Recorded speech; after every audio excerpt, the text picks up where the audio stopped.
Good evening, everyone. So this is my bike, and the main reason I got it was because I wanted some sort of exercise into my, daily routine. But I got these panniers or panniers, whatever you want to call them, simply because I can have my lunch in here, I can have my fishing stuff, and go to Santa Fe Dam, fish there. So the other day when I was gonna go use it, I picked up my bike and I heard this noise coming from the back tire. So here we go.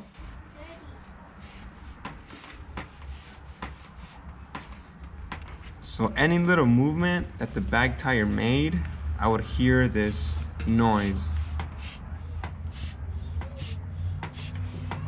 And that was the first indications that there was something wrong with it. And this is where the noise kept coming from. The base of the valve. So I didn't know what was wrong, so I tried to see if I could remove the actual tire itself. And this went on for a couple of days, I think like 3 or 4 days, where I would try to pull the tire out of the rim and I couldn't do it. I was like, what the heck? Like I'm used to the Kmart, Walmart bikes that I used to have, when I was in high school, and that was pretty easy.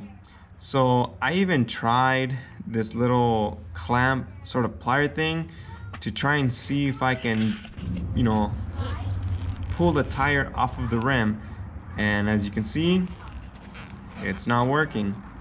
So I was stuck for a couple of days to the point where I had actually given up, and I was like, I need to take it to a tire place because I don't know what I'm doing. So I was stuck. And then, I was playing with it, and I finally figured out how to do this. So in order to get started, let me just, take the tire out, put my bike to the side. If you notice, my bike, it's not floating. It actually has a bipod, the 2 little legs that the bike can just stand on.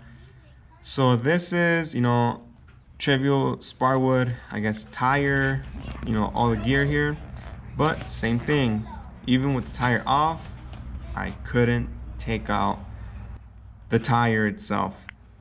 So what was the point of having, like, the tire levers, the repair kit, everything else, a spare tire, if I couldn't change it? So if this was to happen to me, out and about in the road, all of this would have been useless because I can't get into it. So as you can see, all the videos I watch, they say put the tire lever in there and push it open, and that's it. But in this case, it's not happening. So you'll see me, even though I know what to do, you'll see me struggling with how to take out the tire from the rim. And it was, it's a mission, especially if you've never done this before. So let me show you. So you have to grab the tire itself from like pretty far apart from each other, or not too far apart, but just enough towards where the actual tire pops inside or into the rim. And when it does that, it relieves some of the pressure from the tire itself being pushed up against the rim. So once I did this, I was like, oh, this is super easy. Like, how come all the videos I watched on YouTube, or all the research I did online, none of them say to do this? So this is what I figured out. Or maybe I just wasn't looking at the right place, who knows.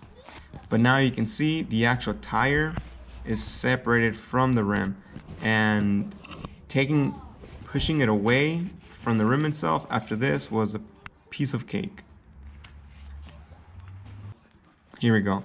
So my first attempt was to put one tire lever in and pry it out, so that way I can take the actual inner tube out.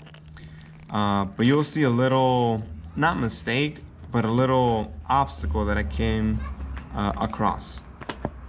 So this works, but let me just put it next to the, I think it's called the spoke, the little wire that holds your rim together. This little tire lever has a little lip on it that, you know, lets you attach the tire lever onto the spoke or the little, you know, wire that's right there, so you don't have to, you know, keep losing it. And here it is. So when I try to use the second tire lever to pry it open, I couldn't. There was like so much pressure between the tire and the rim that I couldn't get it in there. If this was the tires I was used to, the Walmart and Kmart ones, this would have been a piece of cake, no problem. So what I had to do was put 2 of them inside and then pry them open. See, too easy. After this, I could just grab the tire lever and slide it all the way across. Look at that. Too easy. But this is my first time changing, or, you know, trying to take out this actual inner tube from the tire and rim itself. So I didn't know what to do. So the next step, you know, remove the dust cap, take out the little ring that's attached to the Presto valve, and remove it.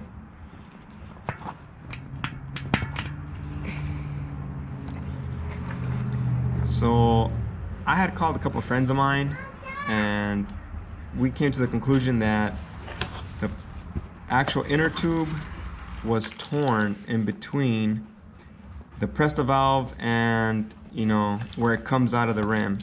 So here it is. You'll see me trying to add air, and then I was like, oh no, duh, it's a Presto valve. It has a little additional step you got to do in order to put air into it. You just got to unscrew the little screw that it has in there, whatever it's called. Now you lock it in place, and then air goes into it.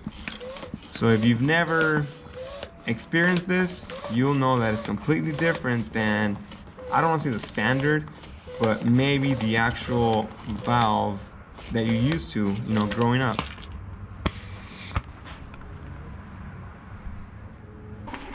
So in order to make sure that, you know, there was a leak, I had to take it into water.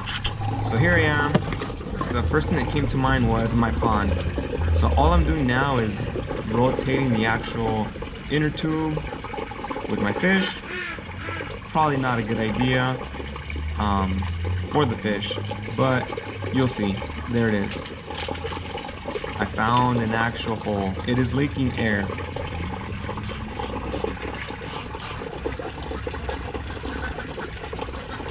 And then I'm just making sure that there's no more holes anywhere else. Trying to see where it actually is, and that was it. So I did buy this little repair kit, and I did like it because it's not made out of, you know, cardboard.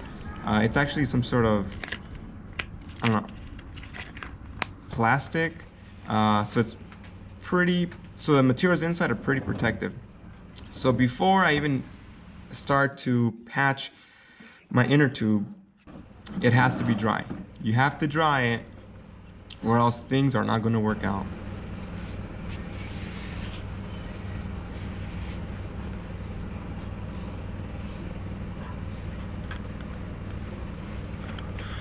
Alright, so just making sure it's nice and dry. Make sure that any debris that's in there, you know, get rid of it. But now what I gotta do is remember where was that hole in the inner tube. So I lost track of it, so now I gotta find it. Add more air so I can feel, I have a general idea of where it is, but now I added more air so I can try and feel the air coming out. And there it is. I was able to find it. You can sort of see it. It's a little puncture wound. So I'm just putting it up to my cheek, make sure that that is where the air is coming from. And those of you that have done like CPR and stuff like that, you know that you can feel someone breathing with the side of your face instead of with your hands. but that's a whole different story.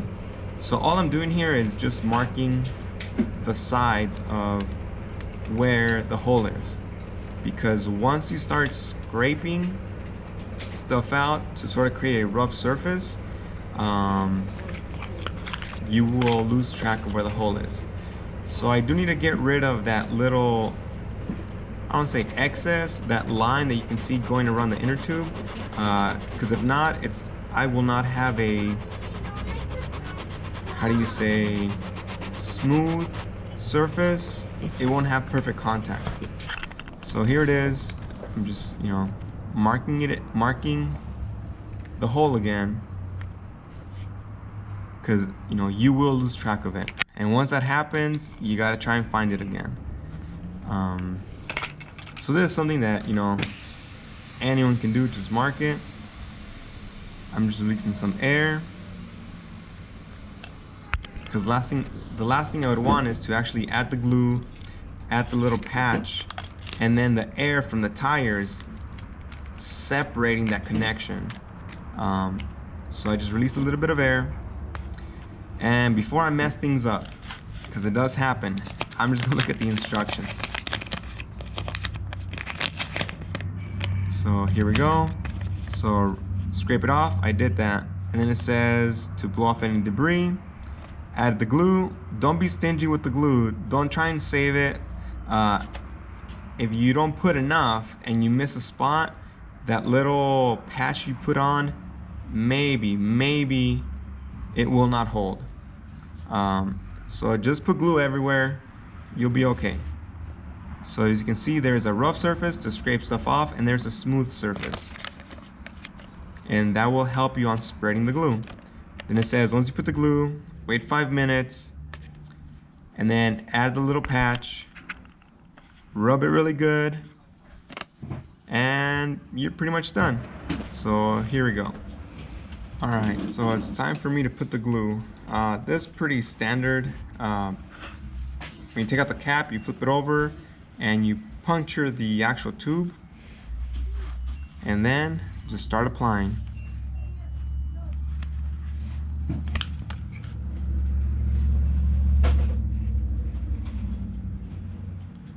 So you can see right here that I can still see the marks that I made, but for some reason, once I started putting the actual glue on it, things started to disappear.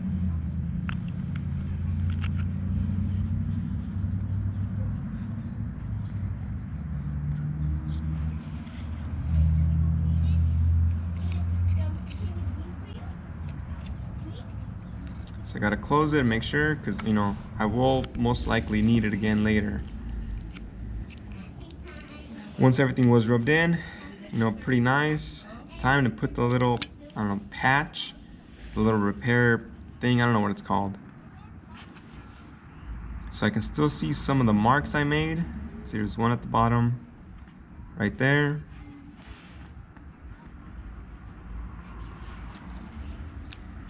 And here goes nothing.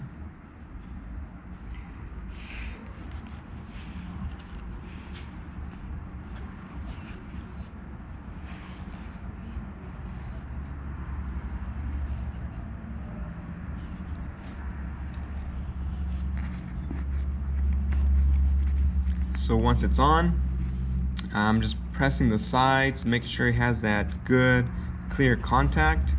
And as you can see, the inner tube has air in it.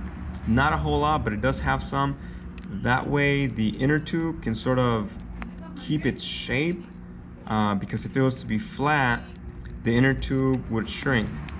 And then when I put the actual patch in it and it's time to inflate the tire, I don't know exactly how it works, but I didn't want the patch or the inner tube to stretch more on one side and cause some tension or pressure to happen.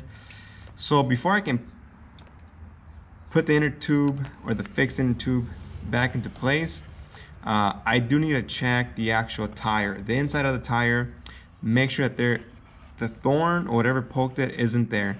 So I'll do this all the way around, and And if I find it, great. If I don't find it, then most likely whatever punctured it went in and out, and that was it. So that pretty much wraps up the entire, fixing my tire. Thanks everyone. Hopefully you learned something from it. Have a great day.